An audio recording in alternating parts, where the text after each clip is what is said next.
बिस्मिल्लाहिर्रहमानिर्रहीम अस्सलाम वालेकुम सल्लल्लाहु अलैहि वसल्लम।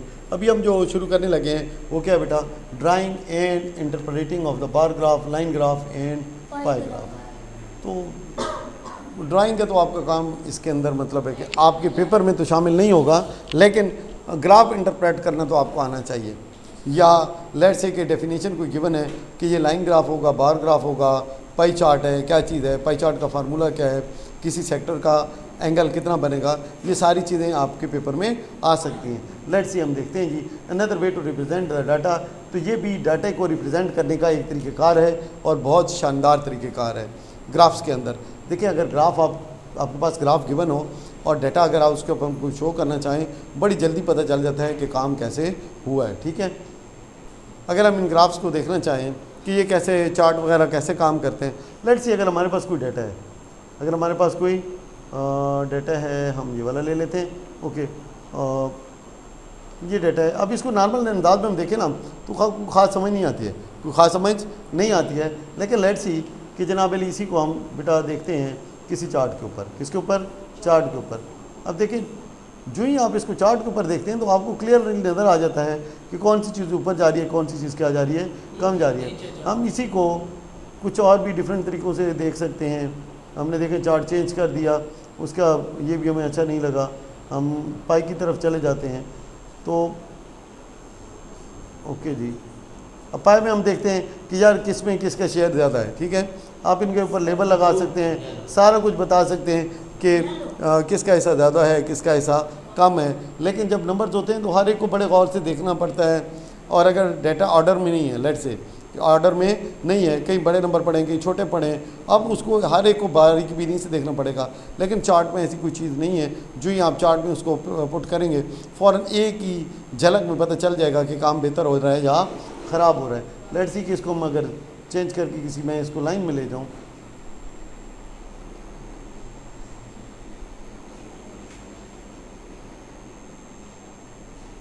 ये क्योंकि एक ही तरतीब से पड़ा है डाटा तो एक सिंपल लाइन आपको नज़र आ रही है। और हम इसको चेंज करके क्या कर देते हैं, इसको मैं अगर चेंज कर देता हूँ और 88 कर देता हूँ।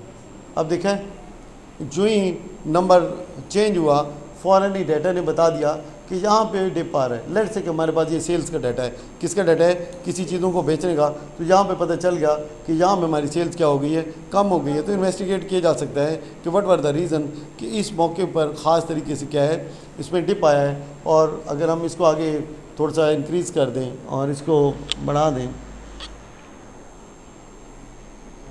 ठीक है, अब देखते हैं कि अब ये एक वेरिएशन अच्छी खासी दिखा रही है। इस डाटे को आपको बहुत अच्छी तरीके से देखने की ज़रूरत नहीं है। जो ही आप ये देखते हैं तो आपको पता चल जाता है। फ़र्ज़ करें कि ये आपके एम्प्लॉयज़ हैं, क्या है, एम्प्लॉयज़ हैं, और इनको आपने सामान दिया हुआ है बेचने के लिए। तो अब ये देखें कि ये जो बंदा है ये कितनी अमाउंट जनाब अली सेल कर रहा है, उसके मुकाबले में ये बंदा इतनी अमाउंट सेल कर रहा है। तो फिर आप देखेंगे कि वजह क्या है, कि परफॉर्मेंस के अंदर डिफरेंस क्यों है, क्यों जनाब अली ये जो बंदा है सबसे नीचे जा रहा है और ये बंदा इतना ज़्यादा ऊपर क्यों चला गया। ठीक है, जबकि मिड रेंज आपको ये वाली नज़र आ रही है कि जहाँ पे जो बंदे हैं वो एवरेज है। तो क्या बात क्लियर हुई कि नहीं हुई। ठीक है, लेट्स सी अब इसको थोड़ा सा देखते हैं। ये थोड़ा सा चार्ट के बारे में था, मैंने कहा आपको थोड़ा सा इसके बारे में ब्रीफ कर दूँ। The purpose of the graph is to show the numeral data in visual form. Purpose क्या होता है ग्राफ का, कि जो न्यूमरल डाटा है इसको किस फॉर्म में दिखाना है, विजुअल फॉर्म में दिखाना है, ताकि इजी, क्लियर और क्विक अंडरस्टैंडिंग डेवलप हो सके। जो मुख्तलिफ़ किस्म की चार्ट की टाइप हैं वो क्या है, बार ग्राफ है, लाइन ग्राफ है, पाई ग्राफ है, हिस्टोग्राम है, बहुत सारे हैं। ठीक है, यहाँ पे तो चंद ही लिखी हुई हैं, यहाँ पे तो चंद ही लिखी हुई हैं। कौन कौन सी आपकी बुक के अंदर गिवन है, बार, लाइन, पाई और हिस्टो। तो लेट्स सी, सबसे पहले क्या है, बार ग्राफ है। क्या है, बार ग्राफ है। क्या है बेटा, बार ग्राफ है। तो बार ग्राफ क्या करता है जी, न्यूमरल डाटा और डिफरेंट कैटेगरीज। अच्छा जी, बार ग्राफ दो किस्म के होते हैं, एक होता है बेटा वर्टिकल बार ग्राफ और दूसरा होता है हॉरिजॉन्टल बार ग्राफ। ठीक है, अब ये कौन सी है जी, वर्टिकल बार है, और ये कौन सी है, हॉरिजॉन्टल। ठीक है, अच्छा जी,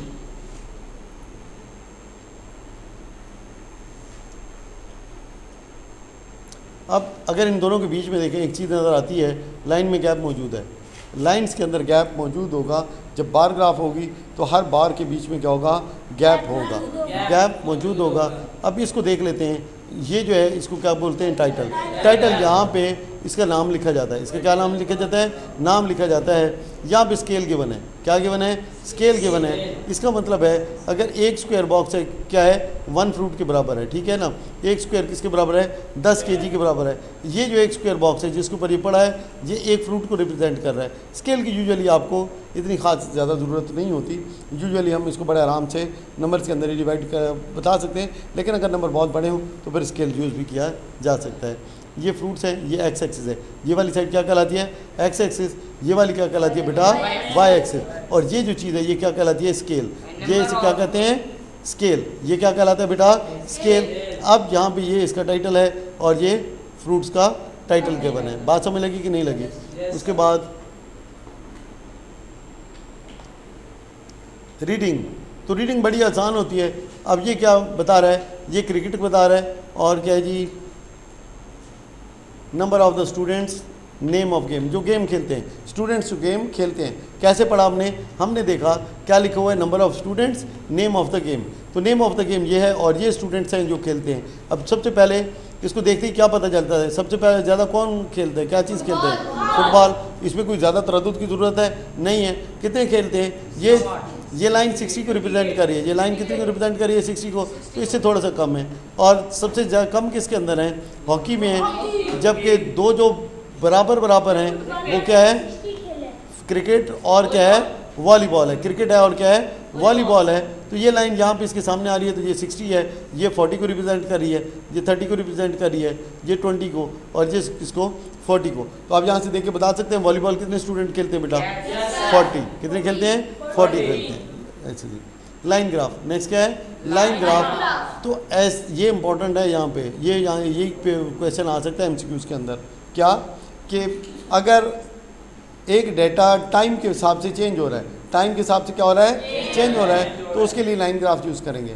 क्या यूज़ करेंगे, लाइन ग्राफ यूज़ करेंगे अगर वो टाइम के साथ क्या हो रहा है, चेंज हो रहा है। अब ये देख रहे हैं, ये क्या है आपके पास, ये है बेटा सेल ऑफ अ शॉप है। ये रुपीज़ के अंदर की कितनी सेल हो रही है और ये मंथली है।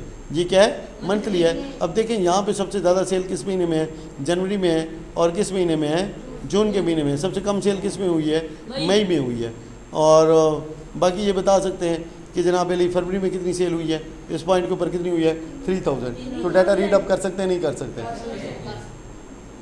Minimum sale, maximum sale, 2 sales का डिफरेंट, इस तरह का जो भी सवाल हो, अब जो आप बता सकते हैं, नहीं बता सकते। नेक्स्ट है पाई चार्ट। नेक्स्ट है पाई चार्ट। ये डाटा को सर्कुलर शेप में रिप्रेजेंट कराता है।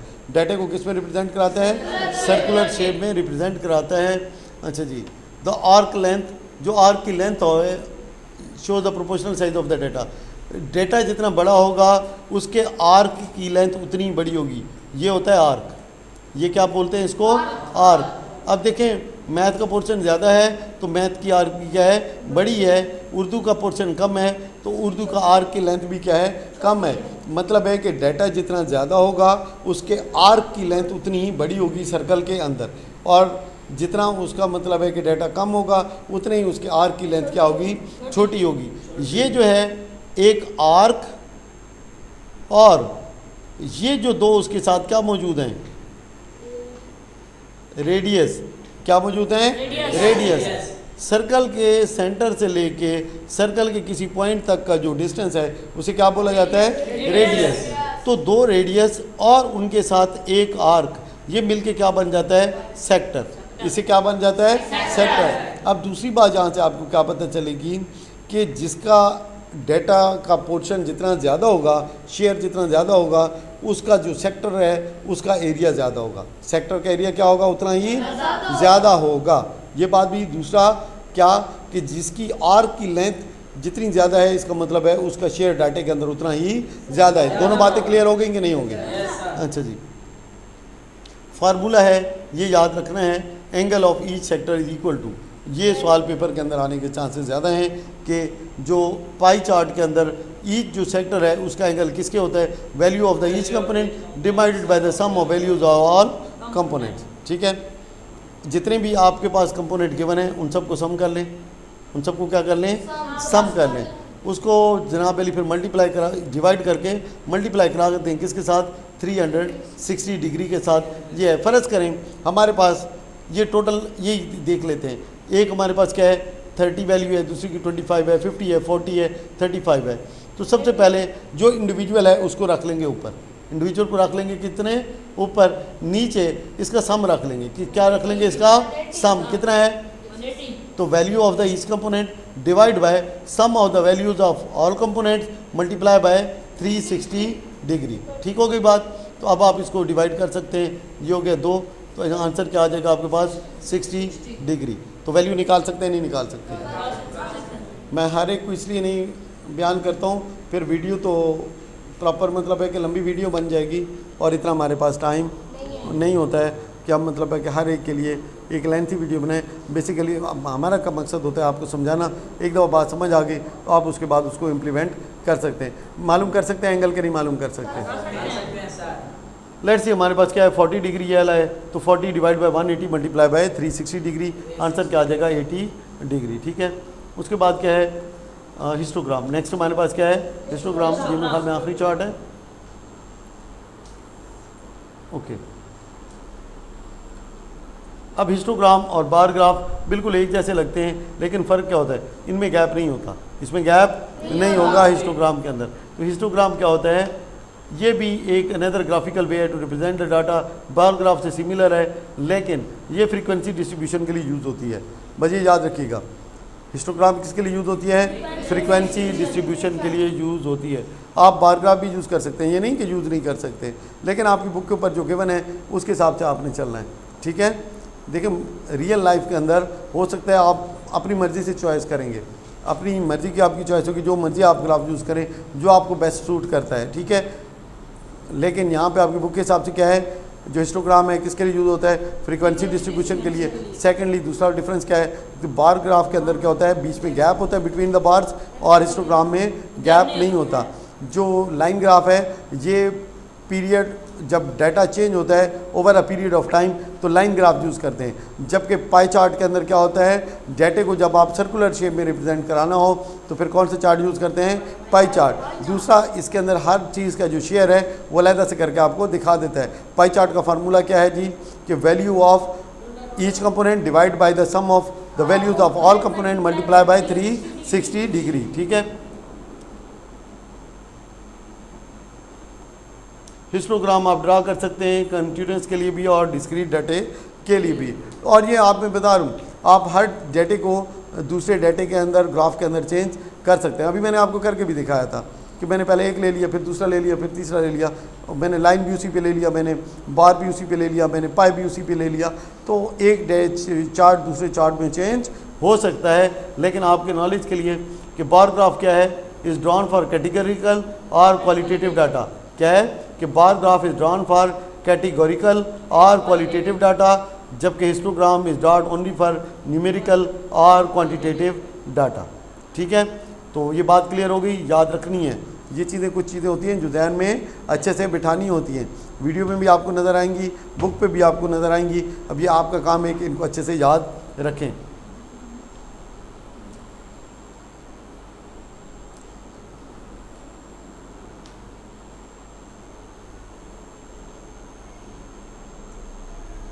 बार ग्राफ क्या चीज़ है जी, represent the data in the different categories.